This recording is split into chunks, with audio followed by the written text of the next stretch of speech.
할렐루야. 우리 기독신호의 형제 자매 여러분 안녕하십니까? 저는 파주에서 호동산교회를 목회하고 있는 최철민 목사입니다. 함께 우리 예배드렸던 기억들이 있는데 코로나 바이러스 때문에 보통 예배들만 드리고 있고 특별한 모임들이 많이 모이지 못하는 그런 시대적 상황이 되었기 때문에 오늘 영상을 통해서 함께 말씀 나누고 은혜 받는 시간을 가졌으면 좋겠습니다. 오늘 제가 읽어드리고 싶은 말씀은 창세기 8장 11절 말씀인데요. 제가 먼저 읽어드리겠습니다. 저녁 때 비둘기가 그에게로 돌아왔는데 그 입에 감람나무 새 잎사귀가 있는지라 이에 노아가 땅에 물이 줄어든 줄을 알았으며. 아멘. 자, 오늘 말씀은 노아의 홍수가 일어나고 나서 노아가 배를 타고 굉장히 오랜 시간들을 보내게 되었습니다. 한 40일 정도를 보내게 되었고 그 배는 아라랏산이라고 하는 터키에 있는 산 쪽에 정박을 하게 될 줄이라고 보게 됩니다. 그래서 이 물들이 과연 얼마나 줄어들었을까 생각이 돼서 이제 창세기 8장을 읽어보면은 노아가 까마귀를 보냅니다. 까마귀를 보내는데 까마귀가 다시 돌아왔어요. 돌아와서 자리를 찾지 못하게 되었습니다. 아직 물이 다 줄어들지 않았구나 라고 생각하게 됐죠. 그리고 나서 비둘기를 보냈습니다. 비둘기를 보냈는데 비둘기 역시 앉을 자리가 없어서 다시 돌아오게 되었습니다. 그리고 오늘 말씀이 바로 배우는데 또 이제 비둘기를 보내게 되었습니다. 그런데 오늘 11절 말씀 보니까 저녁 때 이제 아침에 이 비둘기를 내보냈는데 시간을 지나서 저녁이 됐는데 비둘기가 그에게로 돌아왔다. 그리고 그 입에 감람나무 새 잎사귀를 입에 물고 있었다라고 이야기를 합니다. 그래서 노아가 이제 땅에 물이 줄어들었구나 라는 것을 그가 깨닫게 되었고 또 다시 이제 비둘기를 놓아주니까 다시는 그에게 돌아오지 않게 되었다라고 성경은 말씀하고 있는 것입니다. 오늘 이 말씀을 본 까닭은 전 세계가 지금 코로나 바이러스라고 하는 어마어마한 대홍수를 만나고 있는 그 모습을 우리가 뉴스를 통해 보게 되고 있는 것입니다. 과연 백신이 나올까? 과연 치료제가 있기는 일까? 우리는 매일매일 뉴스를 바라보며 하나님이 보내주시는 희망의 잎사귀를 우리가 찾고 있다는 것입니다. 그래서 오늘 희망의 잎사귀라는 제목으로 함께 은혜를 나누고 기도하는 시간을 가졌으면 좋겠습니다. 그렇다면 과연 무엇이 우리에게 희망의 메시지가 되고 희망의 잎사귀가 될 것인가? 첫 번째로는 희망의 말 한마디가 사람들에게는 희망의 잎사귀가 된다는 것입니다. 노아가 그 감람나무 잎사귀를 받게 되었을 때 그가 얼마나 기뻐했을까요? 그리고 그 잎사귀를 가지고 분명히 가족들이 다 모였을 것입니다. 노아의 부인과 노아의 세 아들 그리고 세 며느리가 있었습니다. 그리고 그 가족들이 모여서 봐라 지금 하나님께서 우리에게 이 잎사귀를 보여주시지 않았느냐. 그 잎사귀는 하나의 잎사귀로 끝나는 것이 아니라 희망을 전해주는 그런 잎사귀였다는 것이죠. 이제 육지가 우리에게 보여지고 있다는 소망의 메시지를 바로 전해주게 된 것입니다. 우리는 희망의 말 한마디가 사람을 살리기도 한다는 것을 반드시 알아야 할 것입니다. 그래서 절망의 시대에 우리에게 필요한 것은 과연 무엇일까? 그것은 바로 한마디의 따뜻한 말 한마디인 것입니다. 어떤 사람이 힘들어했을 때 그랬구나 얼마나 힘들었을까 같이 위로해주고 안아주는 것들이 우리에게 필요한 것입니다. 얼마 전에 보았던 그 영상을 제가 다시 한번 보았는데요. 다른 나라에서 있었던 일입니다. 어떤 사람이 경찰서에 칼을 들고 들어왔어요. 칼을 들고. 그래서 위협을 합니다. 뭔가 마음에 분노가 있는 것이죠. 위협을 하고 있습니다. 그랬더니 한 경찰관이 다른 경찰들은 막 접근하려고 하는데 오지 말라고 하면서 무슨 일이 있느냐라고 이야기하게 됩니다. 한참 얘기를 나누다가 그 강도가 칼을 들고 있으니까 그 사람이 칼을 그냥 그 경찰관한테 주는 거예요. 주고 그 경찰관이 그 사람을 끌어안는 것으로 영상이 끝나게 되는 것들을 보게 되었습니다. 그건 무엇입니까? 이 사람이 노동자가 되었었는데 먹고 사는 게 너무너무 힘들고 음악을 하고 싶어하는 사람인데 자기가 제일 아끼는 그 기타를 누가 훔쳐갔다는 것이에요. 너무 화가 나가지고 그런 그 사회적 그 반감 때문에 경찰서를 찾아갔습니다. 경찰서에 가서 막 그런 분노의 이야기를 했을 때 그 경찰관이 그 얘기를 다 들어주었다는 것이에요.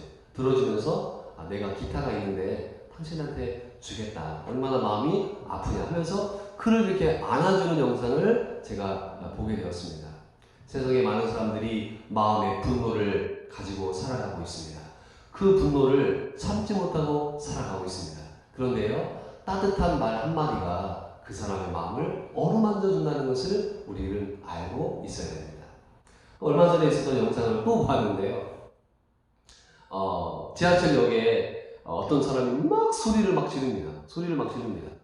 취객이죠. 난동을 피는 사람이죠. 그랬더니 두 명의 의경으로 보이는데요. 그 의경 둘이 그 사람을 제재합니다. 근데 말 안 듣는 거예요. 막 억울한 게 있고 막 그런 그 마음의 분노에 차 있는 그 지하철에 대기해 있는 플랫폼의 영상을 보게 되었습니다. 누군가 그걸 찍고 있는 거죠. 막 싸우니까. 그런데 그 옆자리에 앉아있던 젊은이가 막 일어나서 그 아저씨를 밖에 하다가 그냥 또 안아준 거예요. 안아줬습니다. 그리고 어깨를 다독다독 거려줬습니다. 그랬더니 그 아저씨가 그냥 그 기운을 잃어버리고 같이 흐느껴 우는 거예요. 그 장정 경찰관 두 사람이 힘으로 제압하려고 했던 그 사람을 그 젊은이가 안아주니까 그 마음의 분노를 내어놓게 되었습니다. 지금 우리나라 분노의 바이러스가 얼마나 많은 사람들의 마음을 상처 입게 하고 있습니까? 우리가 희망의 말 한마디, 지금 사업도 어렵고 교회도 어렵고 뭐 기업도 어렵고 뭐 어려운 기간이 별로 없죠. 예. 그럴 때마다 우리가 하나님이 그대와 함께합니다. 하나님께서 너를 도와주신다. 하나님이 너를 위로해 주신다. 그 희망의 말 한마디의 잎사귀가 그 사람의 생명을 지키고 그 사람의 마음을 지키지 않겠습니까? 그래서 오늘 하루를 살아가는 동안에 하나님 저의 입술에서는 희망의 말이 나와서 사람들을 위로하고 격려하는 그 입술 되기를 원합니다. 그게 우리 신우의 형제 자매들에게 주어진 사명이라고 생각이 됩니다. 목소리 좋으시잖아요. 하나님 주신 그 목소리시잖아요. 그 목소리로 위로해 주시고 격려해 주시고 용기를 심어준다면 얼마나 좋겠습니까? 두 번째는요, 하나님의 말씀이 인류에게 주어진 희망의 잎사귀라는 것입니다. 우리 인생의 행복은 어디에서 찾을 수 있겠습니까? 수많은 책들 속에는 지식이 남아있죠. 그러나 하나님에 대한 지식이 담겨있는 책을 고르라고 한다면 성경보다 더 위대한 책이 어디에 있겠습니까? 그래서 우리는 하나님 말씀에 대한 지식, 천국에 대한 지식, 인생의 수많은 의문이 드는 그 수많은 질문들을 답할 수 있는 하나님의 희망의 메시지가 담겨있는 책이 바로 성경 책인 것입니다. 삶의 무력감이 찾아오고 우리의 삶의 우울증이 우리의 삶을 뒤덮어 넘어뜨리려고 할 때에 그때 우리가 하나님 말씀을 만나야 됩니다. 그리고 그 하나님 말씀 가운데 분명히 어딘가는 나에게 희망을 주는 그 희망의 잎사귀가 거기에 숨겨져 있는 것이에요. 그래서 사람이 떡으로만 살 것이 아니라 하나님의 입에서 나오는 말씀으로 살 것입니다 라고 이야기하고 있는 것입니다. 우리는 말씀의 홍수 시대에 살아가고 있습니다. 집에도 성경책이 얼마나 많이 있습니까? 또 우리가 마음만 먹으면은 수많은 영상 자료들, 수많은 설교들을 우리가 스마트폰을 통해서, 컴퓨터를 통해서 다 볼 수 있는 그런 시대에 우리가 살아가고 있습니다. 그러나 정말 중요한 것은 하나님이 오늘날 나에게 주시는 말씀들을 우리가 찾아보아야 한다는 것입니다. 조용히 하나님 말씀을 묵상하고 또 그 말씀이 우리에게 요구하시는 삶의 지혜를 우리가 찾지 아니하면은 이 험한 세상의 이 홍수 속에서 우리는 침몰해야 할 수밖에 없는 것입니다. 사랑하는 우리 기독 신호의 형제 자매 여러분, 우리가 어렵고 힘들 때 하나님 말씀으로 돌아가야 되지 않겠습니까? 그래서 날마다 말씀을 통해 우리의 영혼을 돌아볼 수 있으셔야 돼요. 하나님 말씀은 우리의 영혼의 거울이 됩니다. 내가 얼굴에 뭐가 묻었는데 거울을 통해 보게 되잖아요. 그러나 거울 보지 않으면 우리가 깨닫지 못하는 것처럼 인간의 죄에 대한 마음으로 하나님을 알 수가 없고, 또 우리가 하나님 말씀을 통해서 우리의 영혼의 힘을 얻을 수 있기 때문에 참으로 이 어려운 이 시대 가운데 하나님 말씀을 가슴에 품고 살아가시기를 주의 이름으로 축원을 드립니다. 우리에게 주시는 희망의 잎사귀는 바로 하나님 말씀이에요. 세 번째로는 교회가 세상의 희망의 잎사귀가 되어야 합니다. 교회라는 곳이 보통 예배당을 뜻할 수도 있지만 하나님을 믿는 거룩한 성도들의 모임, 에클레시아를 우리가 교회로 보고 있습니다. 그러니까 우리 신우의 형제자매들이 모여서 예배드리는 그곳이 바로 교회인 것이죠. 가정에서 예배를 드리면은 그곳이 바로 가정 교회인 것이죠. 우리에게 주신 하나님이 주신 이 기관이 바로 교회인 것입니다. 가끔 뉴스를 보고 있노라면은 낙심될 때가 많이 있습니다. 왜냐하면 세상에는 우리에게 기쁨을 주는 뉴스보다는 슬픔을 주고 분노를 주고 또 마음에 낙심을 주는 뉴스들이 더 많기 때문에 그러한 것입니다. 죽음의 홍수가 노아의 가족을 침몰시키려고 할 때, 저주의 홍수가 온 세상을 뒤덮어 주고 있을 때 하나님께서 이 땅에 주신 희망의 잎사귀가 또 하나 있는데 그것이 바로 오늘날의 우리의 교회인 것입니다. 교회는 예수님을 나의 구주, 나의 하나님으로 모신 사람들의 공동체인 것입니다. 그래서 우리 교회가 세상의 빛과 소금과 미랄의 사명을 감당하지 아니하면은 그것을 감당할 수 있는 기관이 없다는 것을 알아야 됩니다. 물론 교회도 불완전합니다. 왜냐하면 지상교회는 다 연약하기 때문에 그러한 것입니다. 그래서 서로 너무나 부족하고 연약하기 때문에 서로 위하여 기도해주고 서로 사랑해주는 공동체가 될 때 그 교회를 통해서 하나님의 일들을 이루어간다는 것입니다. 오늘날의 한국교회의 예배의 모습들이 점점점 약화되고 있습니다. 공적인 예배들보다는 인터넷으로 드리는 예배를 우리가 선호하는 그런 분위기로 우리가 가고 있습니다. 우리가 하나님 전에 나와서 기도하는 것들이 우리에게 필요합니다. 그래서 물리적으로 다리가 다쳤다든가 육체에 연약함이 있는 분들은 교회 알 수가 없어. 그러나 지금 어느 정도 교회들마다 다 방역들을 너무나 잘하고 있습니다. 그래서 거리 간격을 두고 마스크를 쓰고 예배를 드린다면은 큰 문제가 없다고 저는 생각이 들어요. 얼마 전에 주변에 있는 냉면집에 가보게 됐습니다. 냉면집에 가서 밥을 먹으러 갔는데요. 줄을요 어마어마하게 쓴 거예요. 마스크도 쓰지도 않은 거예요. 그 많은 사람들이 목숨 걸고 냉면 먹으러 오더라고요. 근데 우리들은 너무나 두려운 마음들이 너무나 커서 예배에 처소에 나오지 못하는 것들을 보게 됩니다. 거리를 두고 예배 드린다고 하면은 우리가 충분히 이 위기를 이겨낼 수 있을 것이라고 생각이 듭니다. 그래서 하나님 우리에게 지혜로운 마음을 주셔서 어떻게 교회를 살릴 것인가 우리가 기도해 봐야 될 것입니다. 지금 제가 알기로 큰 교회들도 너무나 재정적으로 어려운 위기를 겪고 있고 작은 교회들도 그런 위기 가운데 있습니다. 그래서 하나님 오늘날의 교회가 빛과 소금 역할을 감당할 수 있는 그 교회의 사명을 감당하기를 원합니다. 그러면은 그 교회가 누구인가? 그 교회가 바로 나인 것입니다.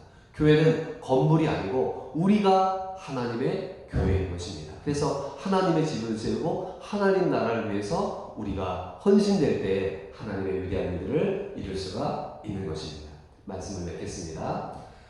희망이 사라진 시대를 우리가 살아가고 있네요. 코로나라는 엄청난 이 바이러스가 전 세계를 다 뒤덮고 있는 그 모습을 뉴스를 통해 보고 있습니다. 과연 희망의 잎사귀가 어디에 있을까? 먼저 하나님께서 우리에게 희망의 말 한마디를 주셨습니다. 만나는 분들마다 믿음의 말, 또 축복의 말, 은혜의 말들을 나누신다면 그 말 한마디가 사람들을 변화시키고 이끌어 가실 줄을 믿습니다. 두 번째, 하나님 말씀이 우리의 삶의 희망의 잎사귀가 됩니다. 말씀을 묵상하시고 말씀을 기록하시고 말씀을 읽지 않으면 우리의 영혼이 약해질 수밖에 없거든요. 말씀 사랑하셔서 우리 많은 사람들에게 좋은 말씀들을 낭독해서 읽어주시면 너무나 좋겠습니다. 세 번째로, 교회가 세상의 잎사귀가 되어야 됩니다. 부족하고 연약하고 정말 참으로 미약한 교회들이지만 하나님은 그 교회들을 통해서 하나님의 일들을 이루어 오셨거든요. 지금 위기의 가운데 있지만 정말 하나님의 신실한 백성들이 기도하고 있습니다. 하나님께서 우리의 기도를 들으실 줄 믿습니다. 기도드리겠습니다. 하나님 아버지 감사합니다. 우리 사랑하는 신우의 형제 자매들과 함께 예배드리기를 원하지만 여러 가지 환경과 여건이 합당하지 않아서 우리가 예배하지 못하게 되었습니다. 이렇게 영상을 통해 예배를 드리는데 우리 모든 임원들을 기억하여 주시고 각각의 처소에서 하나님의 뜻을 이루어가는 하나님 백성들 되게 하여 주시고 또 오늘 말씀처럼 하나님 이 땅에 희망의 말 한마디가 희망의 잎사귀가 되고 또 하나님 우리에게 주신 이 말씀이 우리의 희망의 잎사귀가 되고 또 우리 교회가 희망의 잎사귀가 되어서 이 어렵고 힘든 이 코로나 바이러스의 홍수 가운데 그 잎사귀를 붙잡고 하나님의 선하신 계획을 믿고 나가는 우리 모두 되기를 소원합니다. 하루빨리 이 재앙이 지나가고 함께 모여서 찬양하고 예배하고 격려하는 날이 속히 올 수 있도록 하나님의 은혜를 내려 주시옵소서. 하나님께서 우리 신우형제들 모든 교회와 가정에 복을 주시고 날마다 주님께 가까이 가는 하나님의 사람들 되게 하여 주옵소서. 예수님의 이름으로 감사하며 기도드리옵나이다. 아멘. 감사합니다. 사랑하고 축복합니다. 아멘.